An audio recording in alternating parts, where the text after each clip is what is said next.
సామెతలు 30:18 ఏంటంట? నా బుద్ధికి మించినవి మూడు కలవు. ఆ బుద్ధికి మించినవి మూడు కలవు. నేను గ్రహించలేనివి నాలుగు కలవు. నేను గ్రహించలేనివి 4 కలవు. అంటే పశుప్రాయులు అని అంటే సృష్టికర్తతో సంబంధం లేకుండా జీవించే వాళ్ళు. అర్థమవుతుందండి? సృష్టికర్తతో వాళ్ళకి సంబంధం ఉండదు, ఆయనకి గూర్చిన జ్ఞానం ఉండదు. అందుకనే మొదటి 2 వచనాల్లో ఏమనుంది? మనుషుల్లో నా వంటి పశుప్రాయుడు లేడు, దేవుని గుర్చిన జ్ఞానం నాకు లేదు. అంటే దేవుని గుర్చిన జ్ఞానం లేకపోతే, వాళ్ళ హృదయాల్లో వాక్య సారాంశం లేకపోతే, వాళ్ళు మనిషిగా పుట్టి కూడా వాళ్ళు ఎలా జీవిస్తున్నట్టు? పశుప్రాయులుగా జీవిస్తున్నట్టు అని అంటున్నాడు అనమాట. ఆ జ్ఞానం లేకపోతే వాళ్ళకి ఆశ్చర్యాన్ని కలిగించింది. ఏంటంటే అది నా బుద్ధికి మించినవి అది అనుభవం చేసుకోవాలండి. ఏంటంట? బుద్ధికి మించినవి.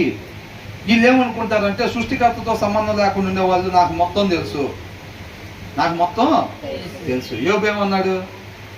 నేనే తప్పు చేయలేదు, నాకెందుకు శ్రమలు రావాలి, అసలు నేను దేవుడితోనే వ్యాజ్యం ఆడాలి, నేను నీతిమంతుడిని అని చెప్పి దేవుడితో వ్యాజ్యం ఆడాలి అంటున్నాడు. తన స్థాయి మర్చిపోయి దేవుడితో వ్యాజ్యం ఆడాలని అంటున్నాడు. శ్రమలు ఎందుకు వస్తాయి? యోబుకి అర్థం వల్ల.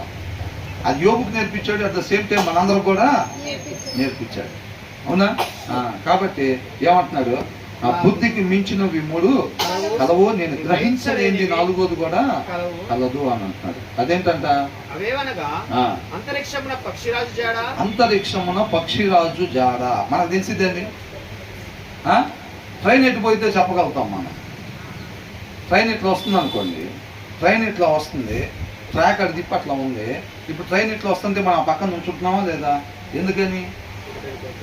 అది ఇటు రాదని తెలుసు కాబట్టి అది అటు నుంచి అటు వెళ్ళింది కాబట్టి. మనం రోడ్డు పక్కన ఉంటున్నామా లేదా? మరి బస్సులు కార్లు తిరుగుతూ ఉంటాయి కదా, మరి రోడ్డు పక్కన ఎలా ఉంటున్నాం? అవి అటు రావు కాబట్టి, అవి రోడ్డు మీదనే వెళ్తాయి కాబట్టి. మరి అసలు పక్షిరాజు అంతరిక్షంలో ఇప్పుడు పైన తిరిగే గద్దకి దారి కనపడిద్దా? పోనీ అది వెళ్ళిన దారిలో మళ్ళీ వెనక రావడానికి గుర్తుండిద్దా? మరి అది ఎట్లాగా అసలు ఎట్లాగా జీవిస్తుంది? అవి చూస్తుంటేనంట ఆగురికి ఆశ్చర్యం కలుగుతున్నాను. వండర్ఫుల్గా ఉందన్నమాట, అద్భుతంగా ఉంది చూస్తుంటే. నాకు ఇవి చూస్తుంటే అది ఎంత ఉండదు అసలు గద్ద.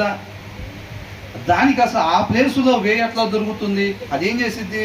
ఎక్కడ ఆహారం దొరికితే, ఎక్కడ కోడి పిల్లలు దొరికితే చూసుకుంటూ వెళ్ళిపోతూ ఉంటుంది. ఎటు దొరికితే అటు వెళ్ళిపోతూ ఉంటుంది. తర్వాత దాన్ని పిక్ చేసుకున్న తర్వాత అది వచ్చిన దగ్గరికి ఎట్లా వెళ్ళిద్ది? దారి ఎలా తెలుస్తుంది అసలు దానికి అని అంటున్నాడు. అర్థమవుతుందండి?